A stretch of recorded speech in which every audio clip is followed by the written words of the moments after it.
High, welcome back to our channel. আর আমি অর্পিতা। তো আমি কদিন ধরেই মামাবাড়িতে ছিলাম। আর ছোটো মা বলছিল যে একটা ইনভিটেশন এসছে আম উৎসব।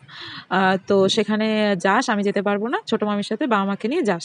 তো ভাবছিলাম যাবো না, তারপর রেডি হয়ে বেরিয়ে গেছিলাম। তো সামনেই ছিল, একদমই মামাবাড়ির পাশেই একটা বিয়েবাড়ি আছে, তো সেখানেই হবে বলে কোনো রকমের ড্রেস করে চলে গেছি। তো যারা আরও আমাদের সাথে যাওয়ার কথা ছিল তারা চলে গেছে অন্য রাস্তায়, আর আমরা চলে যাচ্ছি অন্য রাস্তায়। আর মা এখানে ভাবছে যে আমি ফটো তুলছি, ওই জন্য মা অলরেডি পোজ দিচ্ছে আমাকে ধরে।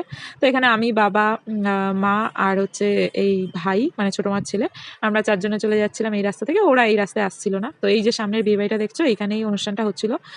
কতটা ফ্রড ভাবো, মানে যখন আমরা অনুষ্ঠানটায় গেছি তখন গিয়ে দেখছি ওটা আম উৎসব না, ইলিশ উৎসব, ঠিক আছে। আর এটা পুরোটাই অর্গানাইজ হয়েছিল অঞ্জলি জুয়েলার্স থেকে। আর এখানে কোনো ইলিশ উৎসব বলতে ওরম না যে তোমরা যেটা ভাবছো যে যাবো, টাকা দেবো, খাবো বা কিছু, ওরম কিছু নয়।